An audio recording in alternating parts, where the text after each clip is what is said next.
Você está ouvindo o audiobook de Revista Espírita de 1858, de Allan Kardec. Agora, você vai ouvir o capítulo 41. Maio. Teoria das manifestações físicas. É fácil conceber a influência moral dos espíritos, e as relações que possam ter com a nossa alma, ou com o espírito em nós encarnado.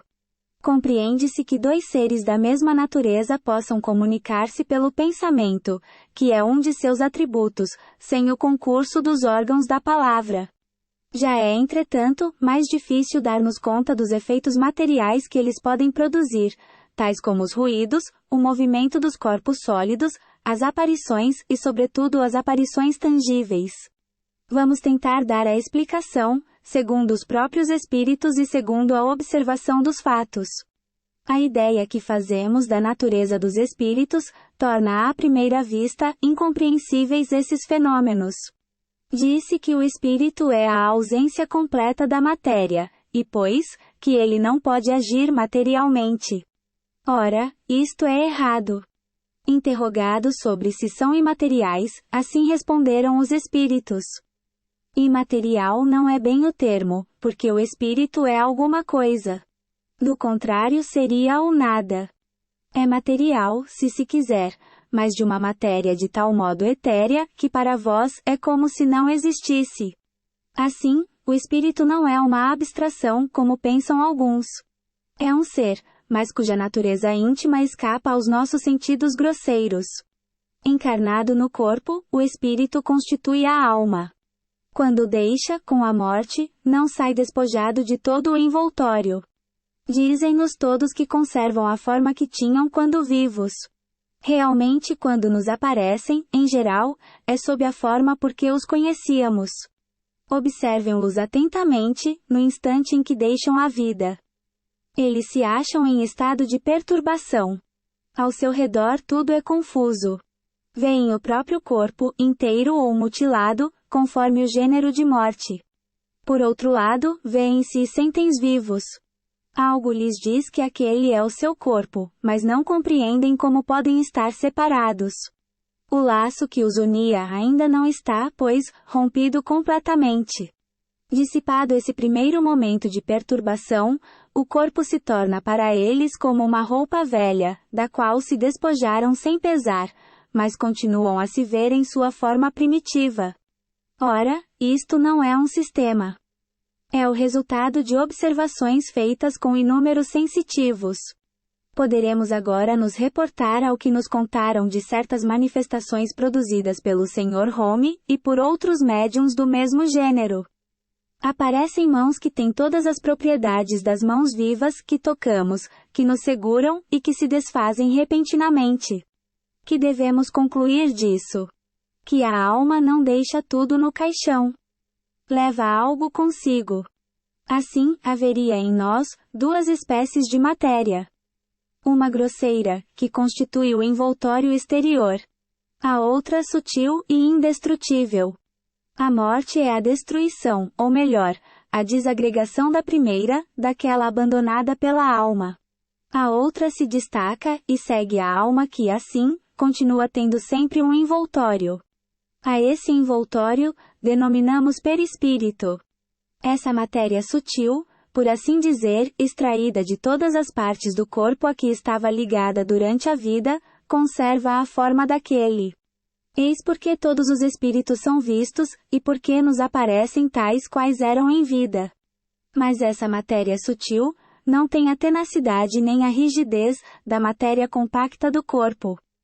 É, se assim podemos dizer, flexível e expansiva. Eis porque a forma que toma, muito embora calcada sobre a do corpo, não é absoluta. Dobra-se à vontade do espírito, que lhe dá, conforme queira, esta ou aquela aparência, enquanto que o envoltório sólido lhe oferece uma resistência intransponível. Desembaraçando-se desse entrave que o comprimia, o perispírito distende-se ou se contrai. Transforma-se e, numa palavra, presta-se a todas as metamorfoses, de acordo com a vontade que sobre ele atua. Prova a observação, e insistimos sobre o vocábulo observação, porque toda a nossa teoria é consequência dos fatos estudados, que a matéria sutil, que constitui o segundo envoltório do espírito, só pouco a pouco se desprende do corpo, e não instantaneamente. Assim, os laços que unem alma e corpo não se rompem de súbito pela morte. Ora, o estado de perturbação que observamos, dura todo o tempo em que se opera o desprendimento. Somente quando esse desprendimento é completo, o espírito recobra a inteira liberdade de suas faculdades, e a consciência clara de si mesmo. A experiência ainda prova que a duração desse desprendimento varia conforme os indivíduos. Em alguns opera-se em 3 ou 4 dias, ao passo que noutros não se completa senão ao cabo de vários meses. Assim, a destruição do corpo e a decomposição putrida não bastam para que se opere a separação. Eis a razão por que certos espíritos dizem: sinto que os vermes me roem. Em algumas pessoas, a separação começa antes da morte. São as que em vida se elevaram pelo pensamento e pela pureza de seus sentimentos, acima das coisas materiais. Nelas, a morte encontra apenas fracos liames entre a alma e o corpo, e que se rompem quase instantaneamente. Quanto mais materialmente viveu o homem, quanto mais seus pensamentos foram absorvidos nos prazeres e nas preocupações da personalidade, tanto mais tenazes são aqueles laços. Parece que a matéria sutil se identifica com a matéria compacta, e que entre elas se estabelece uma coesão molecular. Eis porque só se separam lentamente e com dificuldade. Nos primeiros instantes que se seguem à morte, quando ainda existe união entre o corpo e o perispírito, este conserva muito melhor a impressão da forma corpórea, da qual, por assim dizer, reflete todas as nuances e mesmo todos os acidentes. Eis porque um supliciado nos dizia, alguns dias após a sua execução: se me pudesseis ver, ver-me, e acento agudo ES com a cabeça separada do tronco. Um homem que tinha sido assassinado nos dizia: vede a ferida que me fizeram no coração. Pensava ele que poderíamos vê-lo.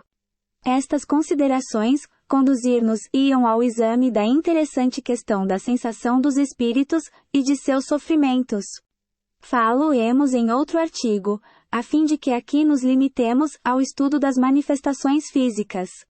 Imaginemos, pois, o espírito revestido de seu envoltório semimaterial, ou perispírito, tendo a forma ou aparência que possui quando vivo. Alguns até se servem desta expressão para se designarem. Dizem: minha aparência está em tal lugar.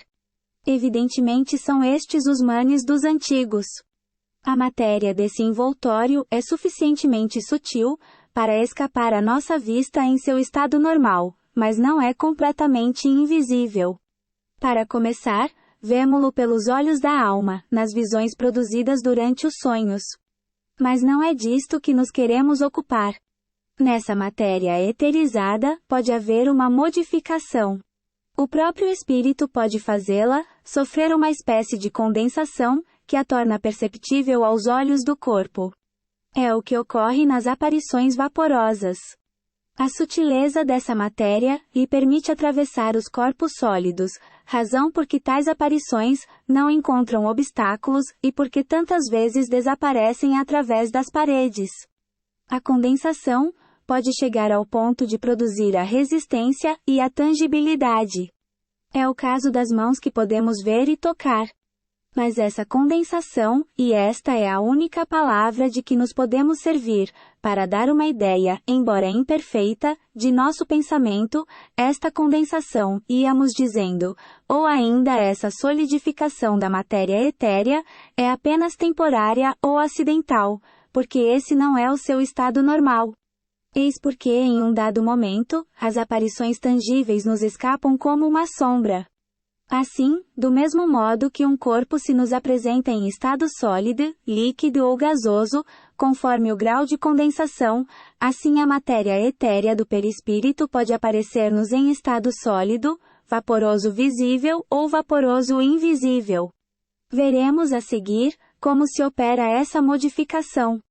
A mão aparente, tangível, oferece uma resistência. Exerce pressão, deixa impressões, opera uma atração sobre os objetos que seguramos. Nela há, pois, uma força. Ora, estes fatos que não são hipóteses, podem levar-nos à explicação das manifestações físicas. Notemos, antes de mais nada, que essa mão obedece a uma inteligência, pois age espontaneamente. Dá sinais inequívocos de uma vontade, e obedece a um pensamento.